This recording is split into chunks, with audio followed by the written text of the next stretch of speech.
Morning. Hope आप सब लोग अच्छा कर रहे हैं। आज हमारा डेट है 23 जुलाई 2020। आज का हम news analysis and editorial analysis start करेंगे।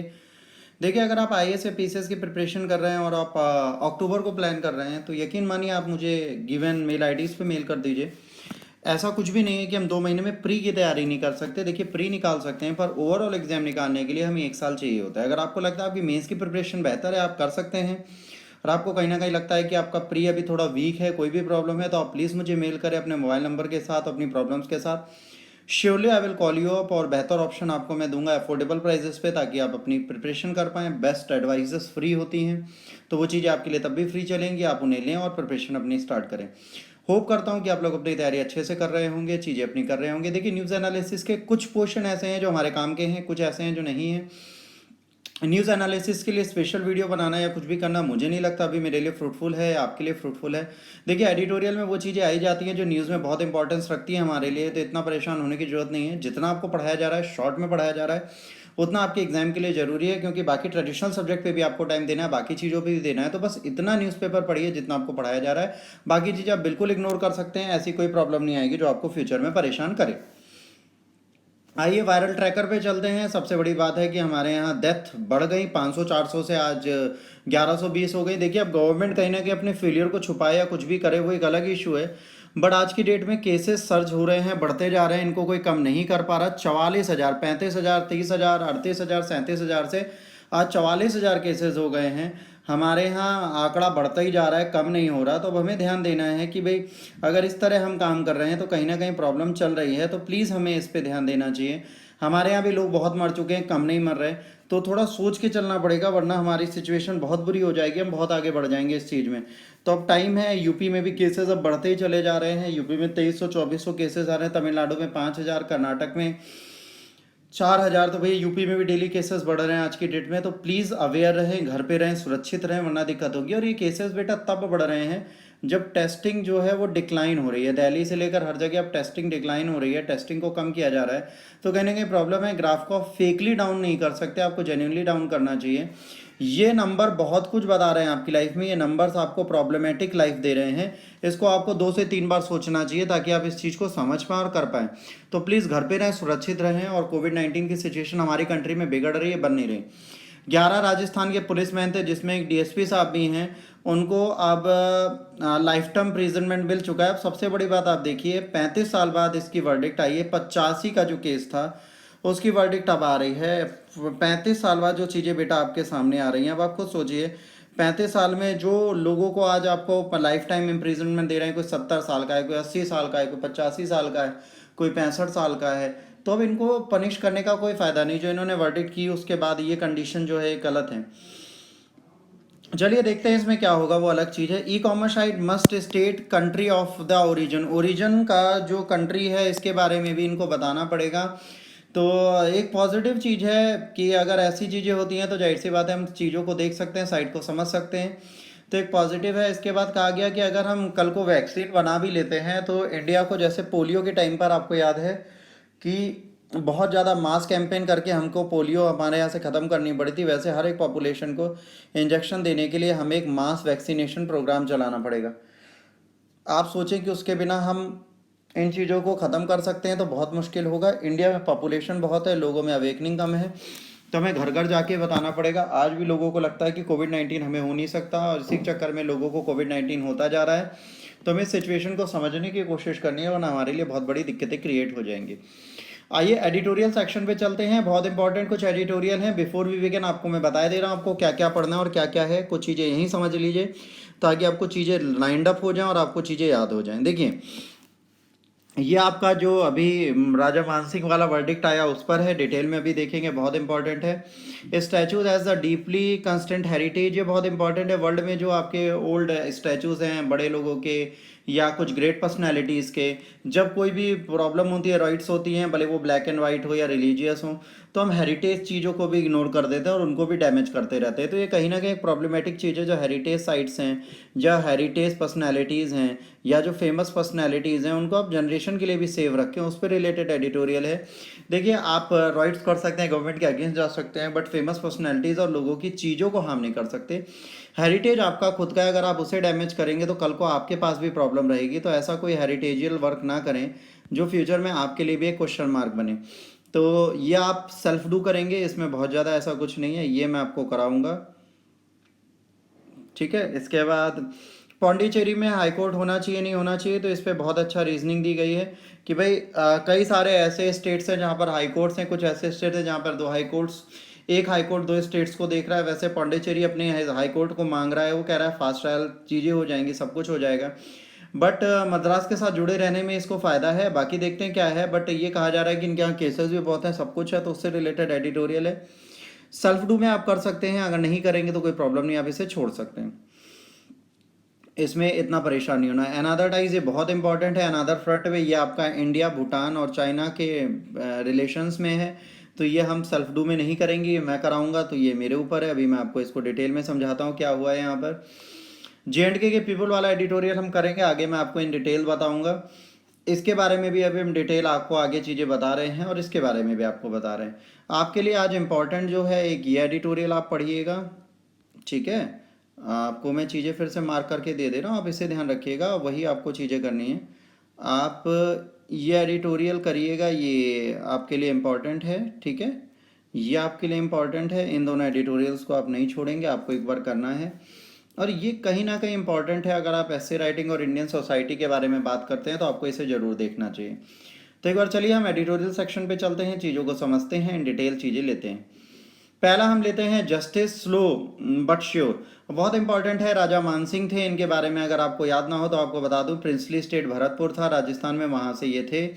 और ये कैंपेन में गए हुए थे, तो राजा का एक फ्लैग होता था, इसको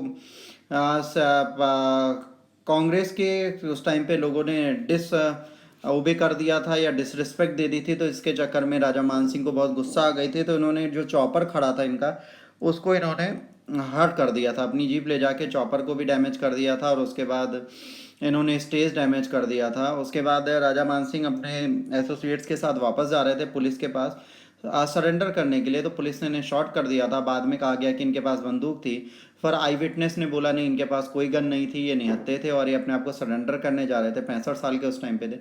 सबसे बड़ी बात है, ये खुद बहुत बड़े पॉलिटिकल फिगर थे, लगातार ये विनिंग थे अपने एरिया से, इन्हें कोई हरा नहीं पाया था।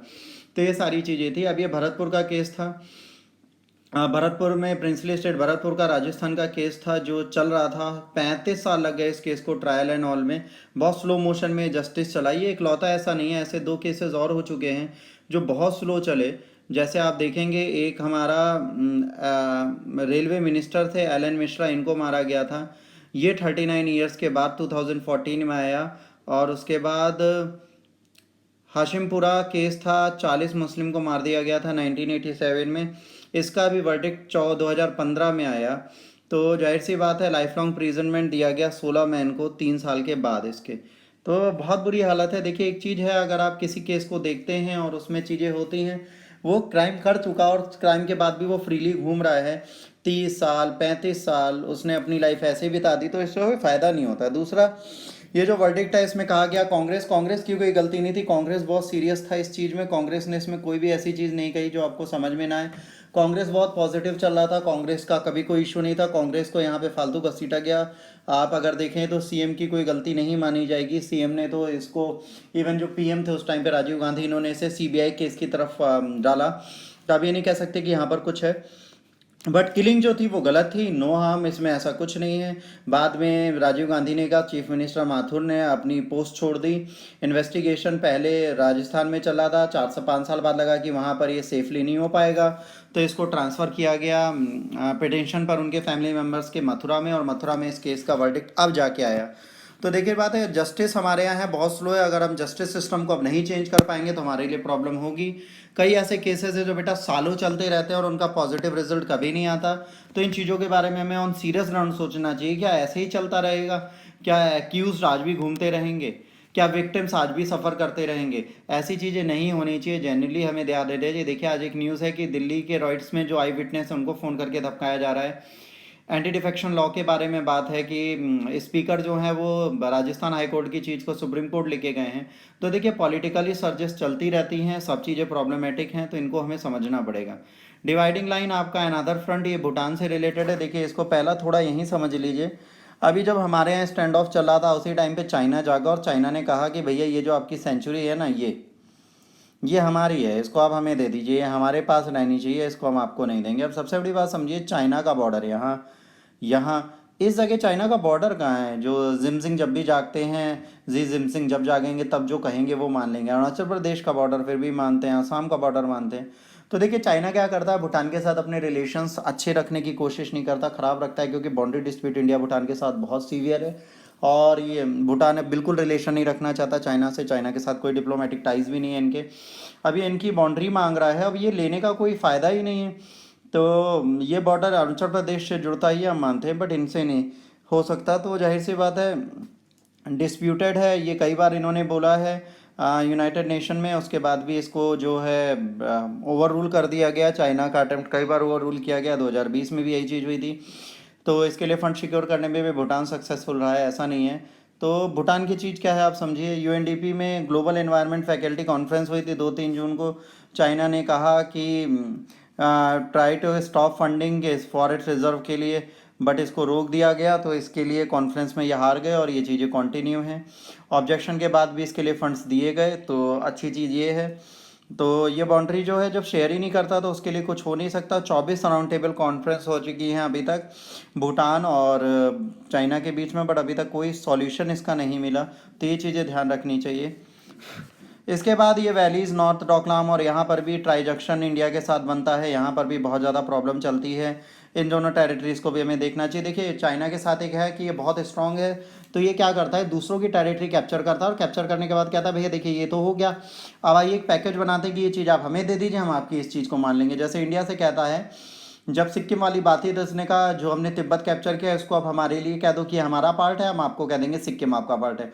तो ये कुछ इस तरीके की बार्गेनिंग करता है, अपनी लीगल एक्टिविटीज़ के बाद बार्गेनिंग हम लोगों के माइंड में डाल देता है। तो ये थोड़ा बुरा बार्गेनर है, पावर इसके पास है इसलिए। तो चाइना का क्लेम जो अभी रिजेक्ट किया गया जी ग्लोबल एनवायरनमेंट फैकल्टी द्वारा, बहुत अच्छी चीज़ थी।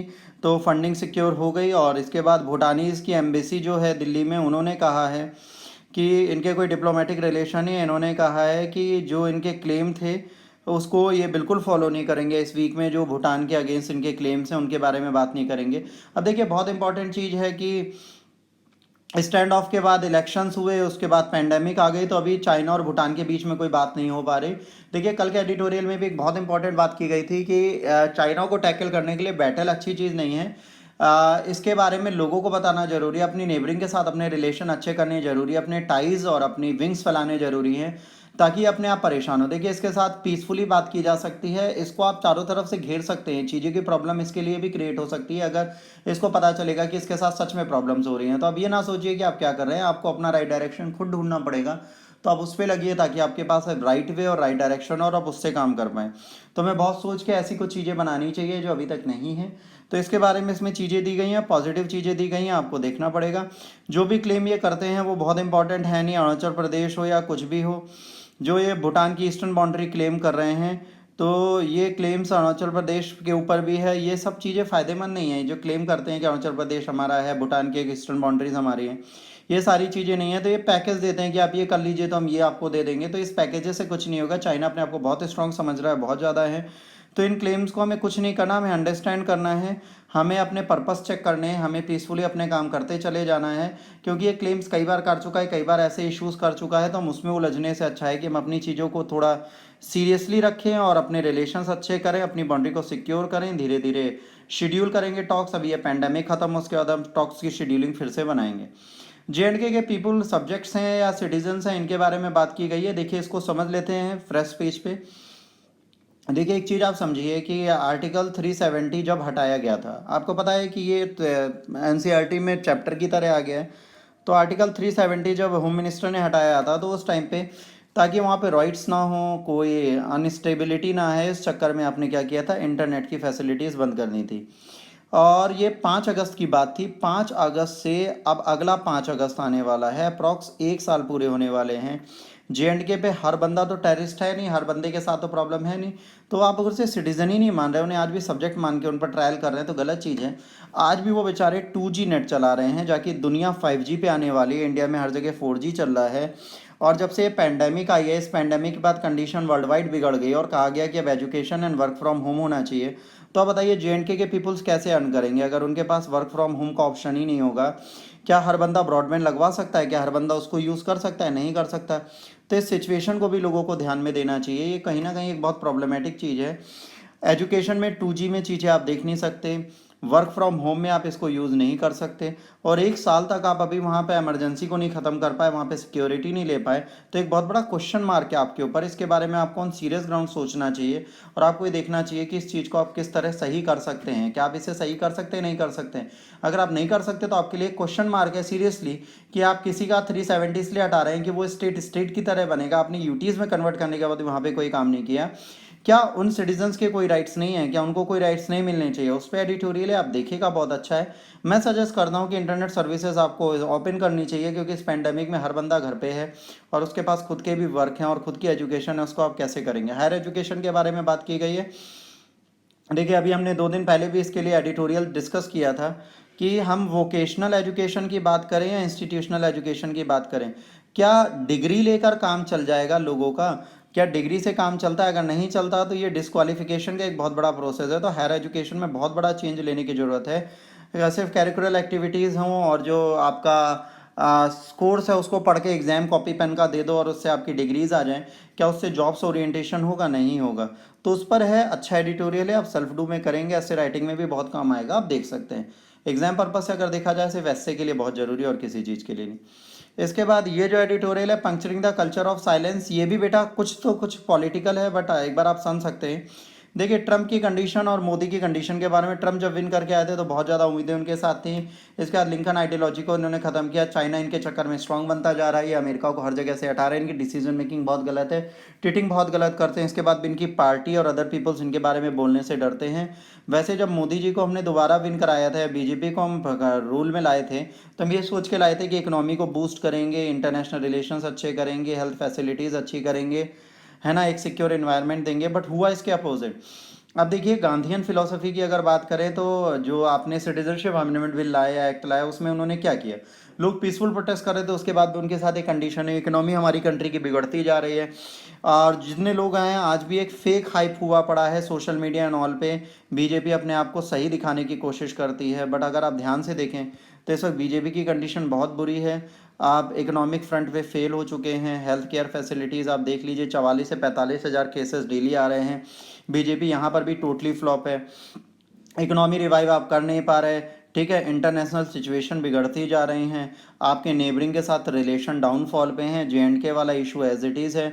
बट अभी भी कोई बोल नहीं सकता इनके बारे में, क्योंकि हर बंदा देख रहा है कि वीक अपोजिशन है, इनको छोड़ के और कोई हमारे पास अल्टरनेट नहीं है। तो भैया, इस गवर्नमेंट को खुद सोचना चाहिए कि अपनी चीज़ें किस तरह राइट डायरेक्शन में कर सकती है। अगर ये अपनी चीज़ों को प्रॉपरली राइट डायरेक्शन में ला पाएगी तभी हेल्प होगी, तो बहुत ज़्यादा सोचना पड़ेगा। ट्रम्प और मोदी की कंडीशन सेम है, इन लोगों की कंडीशन बहुत अच्छी नहीं है, डिसीजन मेकिंग बहुत वीक है, करते पहले हैं सोचते बाद में है। तो ये चीज़ें सोचनी पड़ेंगी इनको। देखिए, आज जब 44 हज़ार से ऊपर केसेस आ रहे हैं, जब लॉकडाउन लगाना चाहिए तब भाई साहब सोच ही नहीं रहे इसके बारे में कि लॉकडाउन लगना चाहिए। जब 100-200 केस थे तब आप लॉकडाउन लगाने चले थे, और आज आप सफाई देते हैं कि इसके चक्कर में हमारे यहाँ कोविड-19 के केसेस वर्ल्ड की सिचुएशन में बेहतर है, तीसरे नंबर पे आप हो चुके। और कितना बेहतर, इसे अगर आप बेहतर बोलते हैं तो फिर ये हेल्थ फैसिलिटीज़ के लिए वीक है। यूपी और अदर स्टेट्स में आज हॉस्पिटल्स में बेड्स नहीं खाली हैं, पेशेंट घूम रहे हैं। एम्बुलेंस को कॉल करो, 6-6 7-7 घंटे वो एम्बुलेंस में ही पेशेंट को लेके घूम रही है एम्बुलेंस। आप इसको अगर नेशन डेवलपमेंट बोलते हैं और डेवलपिंग नेशन की सही कंडीशन बोलते हैं तो जाहिर सी बात है इसको कंडीशन नहीं बोलेंगे। कोई बोलना नहीं चाहता इसके चक्कर में। मैं मानता हूँ अभी आप लेक्चर सुनेंगे, कई अंधभक्त बैठे होंगे। मैं ये नहीं कह रहा कि आप बिल्कुल गलत हैं, पॉलिटिकली इनको छोड़कर कोई अच्छा लीडर नहीं है, बट आज जब आपको अवेक रहना है, ये सिचुएशन कहीं ना कहीं इकोनॉमी को डैमेज करेगी, स्ट्रांग नहीं करेगी। आज आपको हार्शली 2 वीक के लिए एक लॉकडाउन देना चाहिए, जिससे इन चीज़ों को हम बदल पाएँ, सुधार पाएँ। अगर आप इस तरह की कंडीशन करते हैं तो आप ही के साथ प्रॉब्लम होगी, इसे हम सोचना नहीं चाहते। वही ट्रंप है, कोई भी चीज़ ट्वीट कर देते हैं, कुछ भी कर देते हैं, उसके बाद रात में उन्हें याद आता है कि हमने ट्वीट किया, सुबह कहते हैं गलती हो गई। यार, ऐसी गलती कैसे हो जाती है आपसे? ऑनलाइन एजुकेशन के लिए जो बच्चे आए थे, जो आपके फॉरेन स्टूडेंट्स हैं, उनका वीज़ा आपने कैंसिल कर दिया, उनको पढ़ने से मना कर दिया। आपने वोकेशनल वीज़ास कैंसिल कर दिए, वर्किंग वीज़ास कैंसिल कर दिया, और आप कह रहे हो कि US की इकोनॉमी स्ट्रांग हो जाएगी। नहीं हो पाएगी भाई इस तरह। आप इलेक्शन विन करना चाहते हो, आप कोरिया के बारे में बोलने लगते हो, नॉर्थ कोरिया की कंडीशन बिगाड़ने की बात करते हो, चाइना से लड़ाई करते हो। भाई इससे अगर आप सिचुएशन सुधार पाओ और पॉलिटिकली विन कर पाओ तो बात अलग है। आप ये बोलें, या मोदी हो या ट्रम्प साहब हो, अगर आप लगातार ये बोलेंगे कि सिचुएशन बेहतर है हमारे यहाँ कोविड-19 की, अरे आँख खोल के अब आप देखिए 44-45 हज़ार केसेस एक दिन में आ रहे हैं, कंडीशन वर्सेंड है, अच्छी नहीं है। 200-300 केसेस पे आप लॉकडाउन करते हैं, यहाँ 12 लाख से ऊपर केसेस हो गए, आपको लॉकडाउन तो छोड़िए, आप इसको थोड़ा हाईली टैकल भी नहीं करना चाहते। आधे लोग मास्क कल्चर से दूर हैं, लोगों के पास मास्क नहीं है, जो पुअर्स हैं उनके पास खाने के लिए नहीं है। इकोनॉमी ड्रिवन कंट्री है, जो इकोनॉमी वीक हो रही है, सर्विस सेक्टर पूरी तरह डूबता चला जा रहा है। आप क्या कर रहे हैं, आपकी गवर्नमेंट हर फ्रंट पे फेल है, इस चीज़ को जेन्युइनली नहीं बताना चाहते, आप सिर्फ पॉजिटिव चीज़ें साथ में लेके चल रहे हैं। तो इसके बारे में बहुत अच्छा है, ये कल्चर ऑफ साइलेंस कहीं ना कहीं तोड़ना जरूरी है, वरना हमारे लिए प्रॉब्लम होगी। हमें बताना जरूरी है कि क्या चीज़ें चल रही हैं, इसे हम कैसे इंप्रूव कर सकते हैं। तो इसके बारे में एडिटोरियल है, आप जरूर एक बार पढ़िएगा, अच्छा लगेगा, समझ में आएगा और मजा आएगी। आज का बेटा क्वेश्चन है, Indian judicial system need to be reform to provide real time justice. आज हमारे यहाँ जो जस्टिस है बहुत लेट होता है, इसको टाइमली देने के लिए हमें आज कहीं ना कहीं इंडियन जुडिशियल सिस्टम को चेंज करने की ज़रूरत है। देखिए जैसे हम मोबाइल जुडिशरी सिस्टम ला सकते हैं, दूसरा हम ऑनलाइन जुडिशरी ले सकते हैं। जैसे कोविड-19 के टाइम पे हमने लाइव जुडिशरी सिस्टम स्टार्ट किया ताकि हमें मूविंग ना करनी पड़े, हम घर बैठ के केसेस को ले सकते हैं। तो बहुत सारे वेज हमें पेंडेमिक ने भी दिखाए, बहुत सारे वेज हमारे सामने इन सारे केसेस से आते हैं। तो इनको देखते हुए हम देख सकते हैं कि हम क्या कर सकते हैं फ्यूचर में, कैसे सिचुएशन को सुधार सकते हैं। तो इस पर आप 250 वर्ड्स लिखने की कोशिश करिए। आज का लेक्चर इतना ही है बेटा, अगर आपको अच्छा लगे तो प्लीज़ इसे लाइक शेयर और सब्सक्राइब करिए। कोई भी इशू आता है तो प्लीज़ मुझे कमेंट बॉक्स में लिख के दें। देखिए आप अगर लाइक करते हैं और शेयर और सब्सक्राइब करते हैं और सब्सक्रिप्शन बढ़ते हैं तो कहीं ना कहीं टीचर को भी मोटिवेशन मिलता है, लेक्चर आपके लिए फ्री है। बट आप ये मत भूला करिए कि इसके लिए बहुत मेहनत पड़ती है। तो प्लीज़ एटलीस्ट आप इसे अपने हर मीडिया प्लेटफॉर्म पे शेयर कर दीजिए ताकि कुछ लोग आपके कहने पर भी सब्सक्राइब करें। अगर लेक्चर अच्छा लगा तो प्लीज़ ज़रूर इसे शेयर करिए, नहीं अच्छा लगा तो कोई बात नहीं, आप मत शेयर करिए, कहीं मत शेयर करिए। बाकी टेलीग्राम लिंक और फेसबुक पेज का आपको लिंक दिया गया, आप उसे लाइक शेयर और सब्सक्राइब कर सकते हैं। गॉड ब्लेस यू और टेक केयर, बाय बाय।